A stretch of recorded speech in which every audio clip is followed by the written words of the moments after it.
کابینەی نوێم لە ساڵێکدا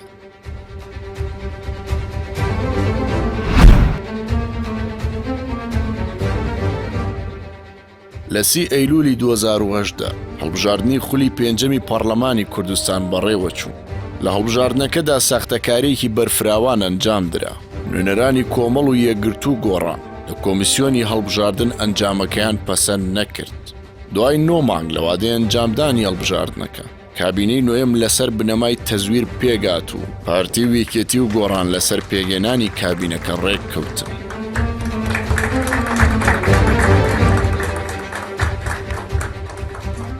فراکسیۆنەکانی هەرسێ لایەنەکە لە دەی تەمووزی 2019 لە پەرلەمانی کوردستان متمانەیان بە کابینەکەدا. مەسرور بارزانی وەک سەرۆکی کابینەکە متمانەی پێدراو لە بەردەم ئەندامانی پەرلەمانی کوردستان کارنامەی کابینەکەی خوێندەوە. بەڵێنی جێبەجێکردنی چاکسازی و بەرجەستەکردنی شەفافیەتیدا. کار دەکەین بۆ چەسپاندنی شەفافیەت لە گشت بوارەکان. شەفافیەت لە کابینەی نوێیەمدا.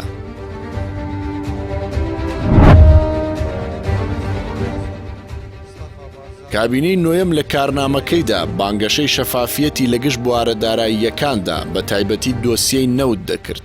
ساڵێک تێپەڕی و ناشەفافیەتی دۆسیەی نەوت وەک خۆیەتی و نازانرێت داهاتی نەوت چی لێ دێت. سەبارەت بە داهاتەکانی دیکەش بەهۆی نەناردنی پرۆژە یاسای بودجە بۆ پەرلەمان نازانرێت داهاتی ناوخۆ و خاڵە سنووریەکان چەندە و چۆن خەرج دەکرێت.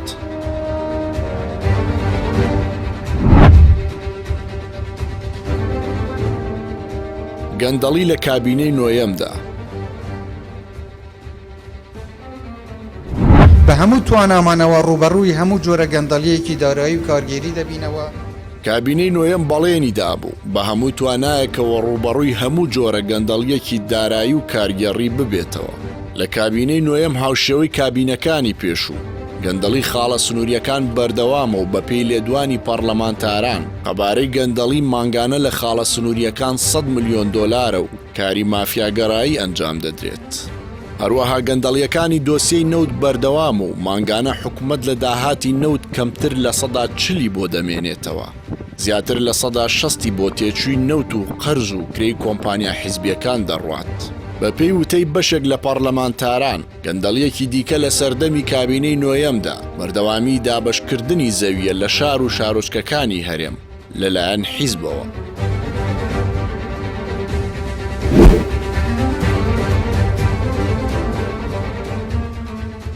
کابینەی نوێیەم و شکستی موچە. شتێک ناهێڵین لەم کوردستانە کە ناوی پاشەکەوتی موچە بێ. نەکەر پاشەکەوتەکە ناهێڵین بەڵکو بڕی پاشەکەوت کراوەکەش بۆتان نەگەڕێنینەوە. کابینەی نوێیەم لە سەرەتای دەست بەکاربوونیدا دەوامی فەرمانبەرانی زیاد کرد بەڵام لە کۆتاییدا لە دابەشکردنی موچە شکستی هێنا. کابینەکە لە ماوەی 1 ساڵی تەمەنیدا 9 موچەی دابەش کردو و 3 موچەشی پاشەکەوت کردو و بە 2 مانگ جارێک موچە دابەش دەکات. لە دوایین بڕیاریشدا لە 21/6/2020 حکوومەتی هەرێم بە شێوەیەکی نایاسایی زوڵمی لە فەرمانبەران کردو لە 121 موچەی مانگی شوباتی بڕی.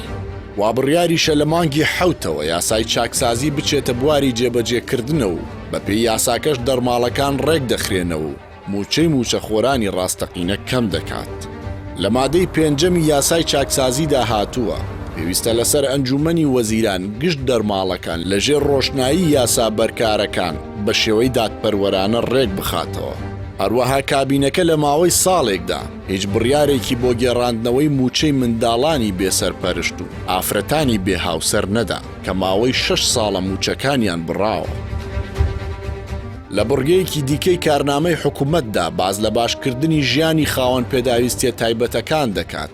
بەڵام حکومەت نەک ژیانیە و چینەی باش نەکرد. موچەکەیان کە مانگانە 150,000 دینارە لە کاتی خۆیان پێیانی نادات.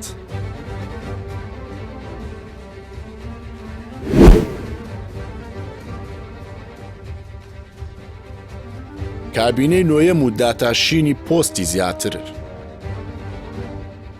من مەسرور مەسعود مستەفا بارزانی هەرچەندە لە کارنامەی کابینەی حکوومەتدا هاتووە کار بۆ بچووکردنەوەی حکوومەت دەکەن بەڵام بە پێچەوانەوە قەبارەی حکوومەتەکە گەورەتر کرا.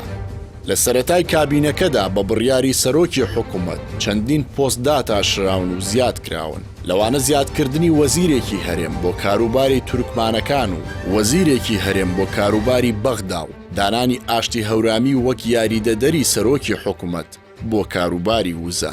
ڕێباز حەملان یاریدەدەری سەرۆکی حکوومەت بۆ کاروباری وەبەرهێنان و ڕاژەی گشتی. محەممەد حاجی یاریدەدەر بۆ کاروباری تەندروستی. ڕانیا ئەحمەد یاریدەدەر بۆ کاروباری ئابووری. بەپێی دەستەی ئاماری هەرێم ژمارەی دانیشتوانی هەرێمی کوردستان 6,171,803 کەسە. بەراورد بە ژمارەی دانیشتوان قەبارەی حکوومەتی هەرێم زۆر گەورەیە. کابینەکە لە 19 وەزارەت پێگاتووە، واتە هەر وەزیرێک 315,000 کەسی بەردەکەوێت. ژمارەی دانیشتوانی تورکیا 83 ملیۆن و ژمارەی وەزارەتەکانی حکوومەتەکەشی 16 وەزارەتە، واتە هەر وەزیرێک 5 ملیۆن کەسی بەردەکەوێت. ژمارەی دانیشتوانی چین 1 ملیار و 400 ملیۆن کەسە و حکوومەتی ئەو وڵاتەش تەنیا خاوەنی 25 وەزیرە.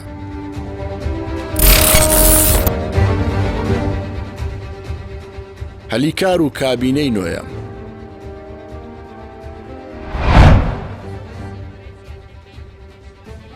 کابینەی نوێم لە کارنامەکەیدا باز لەوە دەکات کار بۆ ڕەخساندنی هەلیکار لە ڕێگەی بەهێزکردنی کەرتی تایبەتەوە دەکەن.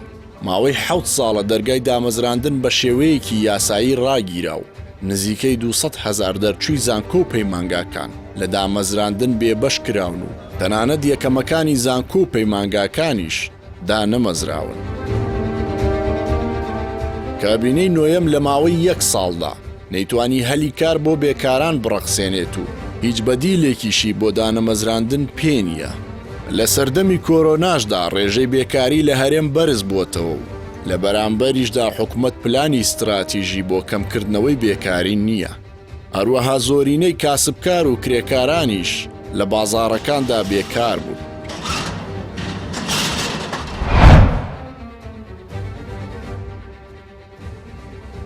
کابینەی نوێیەم و ئازادی ڕادەربڕین و خۆپیشاندان.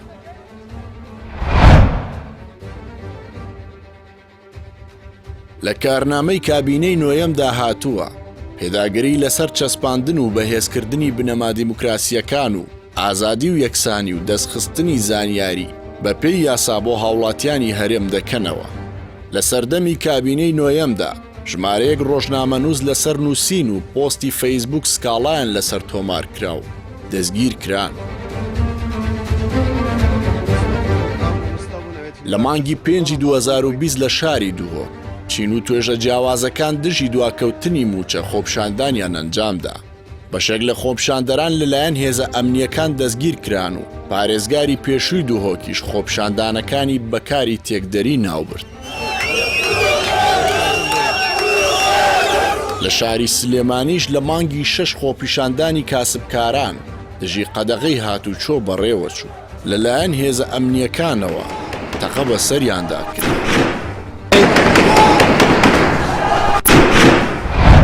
کابینەکەی خستە بەردەمی پەرلەمان و ناوی کابینەی نوێیەم و پەرلەمانی کوردستان.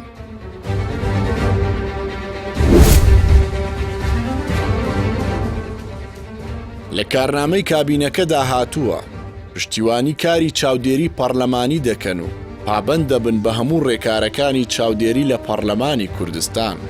ڕێز لە ئۆپۆزیسیۆنی پەرلەمان دەگرن.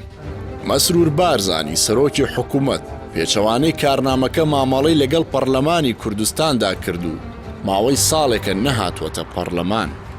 فراکسیۆنەکانی ئۆپۆزیسیۆن بە پێی ڕێکارە یاساییەکان چەندین جار بانگێشتی سەرۆکی حکوومەت و جێگرەکەیان کردووە، بەڵام نەهاتوونەتە پەرلەمان. لە 27 پێنجی 2020 فراکسیۆنەکانی ئۆپۆزیسیۆن لەسەر 27 ملیارە قەرزەکە داوای بانگێشتی سەرۆکی حکوومەت و جێگرەکەی و وەزیری داراییان کرد. 28 شەشی 2020 پەرلەمانتارانی ئۆپۆزیسیۆن داوایان کرد دانیشتنێکی پەرلەمان بە ئامادەبوونی حکوومەت لەسەر لێبڕینی لە 121 موچە ئەنجام بدرێت. ئەمە دوو نمونەی بچووکە و بەدەیان یاداشتی ئۆپۆزیسیۆن بۆ بانگێشتی حکوومەت لە ڕەفەکانی سەرۆکایەتی پەرلەمان تۆزیان لێ نیشتووە.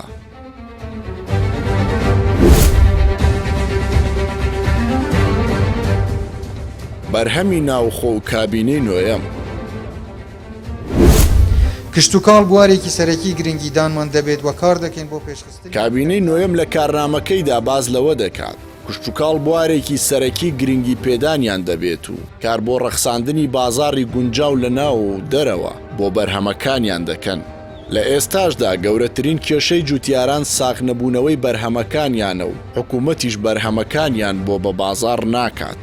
ساغ نەبوونەوەی بەرهەمەکان جوتیارانی تووشی ئیفلاسی کردووە و دوو جوتیاریش بەدیار خەساربوونی بەرهەمەکانەوە گریان و لە هەولێری پایتەختیش جوتیاران لە بەرامبەر ساغ نەبوونەوەی بەرهەمەکانیان ڕۆیان دەکردە سەر جادە و شەقامەکان.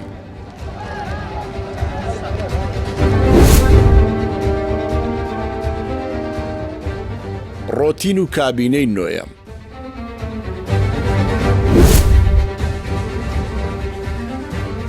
لە سەردەمی کابینەی نوێیەم بە ناوی کەمکردنەوەی ڕۆتین عەریزە نووسین لەسەر هاوڵاتیان لە فەرمانگەداد نووسەکان لەسەر هاوڵاتیان گران کرا. نرخی عەریزە نووس لە 2500 دینارەوە بەرز کرایەوە بۆ 15000 دینار.